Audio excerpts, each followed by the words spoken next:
On a cold October morning in 1928, a Lake Bluff City employee discovered something no human was meant to see. A woman standing before a blazing furnace, her body completely burned, her eyes piercing your soul.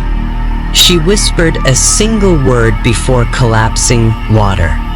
This is the secret of the Lake Bluff Furnace Girl, a mystery alive for over a century, filled with terror and the unexplained, and every detail of that day chills to the bone. On a cold morning of October 30th, 1928, a city employee walked down into the basement of Lake Bluff's municipal building.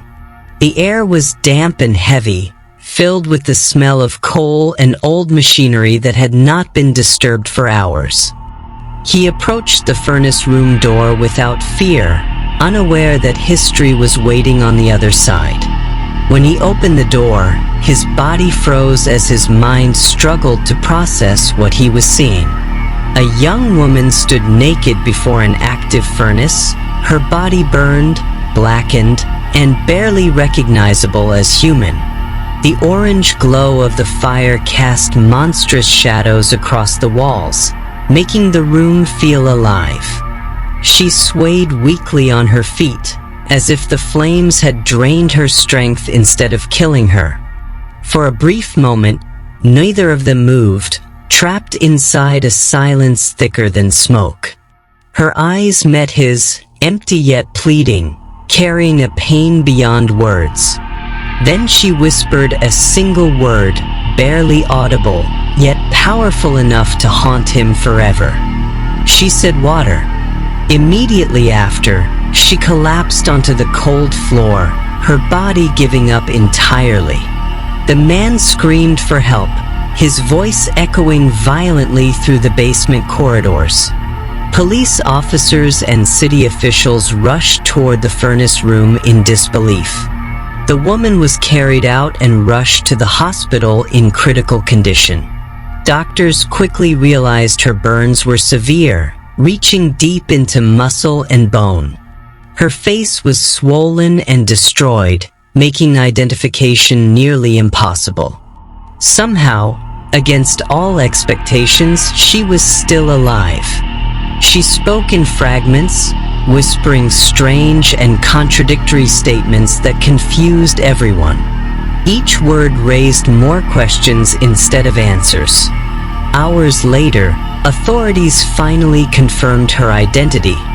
Her name was Elfriede Knack, 29 years old. She was a former schoolteacher, deeply religious, and widely respected. Friends described her as gentle, intelligent, and emotionally stable. Nothing in her past suggested violence, instability, or self-harm. That fact alone made the situation far more disturbing. Just one day earlier, she had been working normally in Chicago. She attended meetings, gave a lecture, and laughed with colleagues. She even called her sister, saying she would return home that evening. But she never did. Instead, she somehow ended up in the quiet village of Lake Bluff, a place she had no clear reason to visit. No family, no business, only one unexplained connection. A man whose name would haunt the investigation. Charles Hitchcock, a night watchman, a married father of 5. Elfriede claimed that Charles Hitchcock was her spiritual lover, bound to her beyond ordinary human connection. She told investigators she traveled to Lake Bluff that night specifically to see him. Charles immediately denied everything without hesitation. He insisted there was never any romantic or personal relationship between them. The situation grew stranger when it was revealed his leg was broken at the time. A cast limited his movement, making his involvement seem unlikely. Still, suspicion never fully left him. According to Elfriede, she entered the municipal building through a rear door. She claimed to use a key, yet no such key was ever found. Inside the furnace room, her belongings were discovered carefully arranged. Her purse, shoes, and watch were placed neatly beside the furnace. The scene suggested planning rather than panic. However, most of her clothing was missing entirely. No dress, coat, or hat were recovered. Only small burned fragments were found inside the furnace. The disturbing details did not end there. Investigators noticed fresh blood stains on the furnace room floor. Severe burns alone do not normally cause bleeding like that. This indicated another injury had occurred, a violent one. At first, Elfriede claimed she burned herself deliberately. She described it as a spiritual ritual motivated by love and purification. Her words were calm, confident, and deeply unsettling. Then suddenly her story changed. She denied harming herself. She hinted that someone else was responsible, possibly more than one person.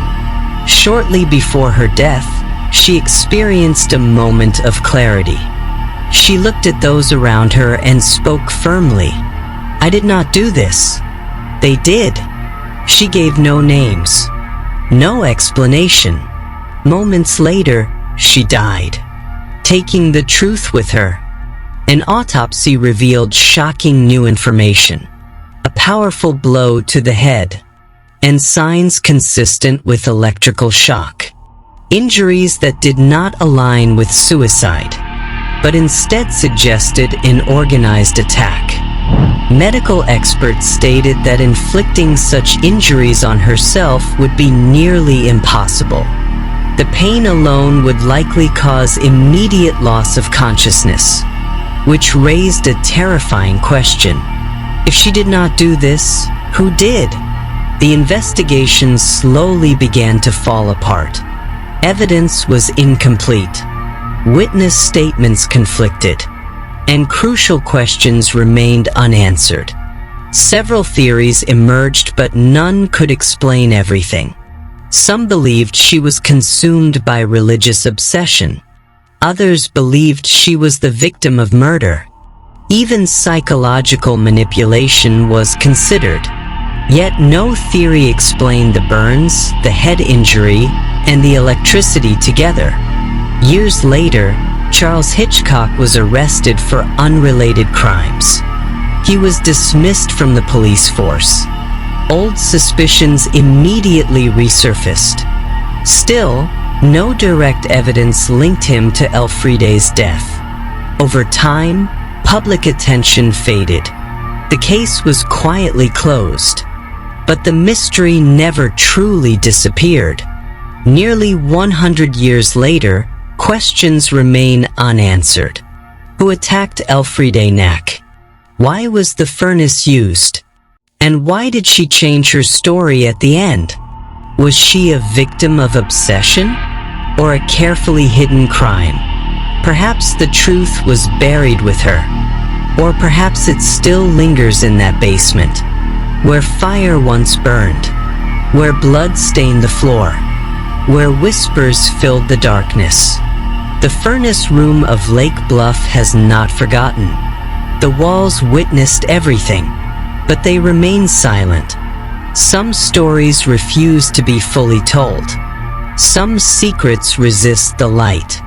This is one of them. The story of a burned woman. The story of a truth never revealed. The legend of the Lake Bluff Furnace Girl.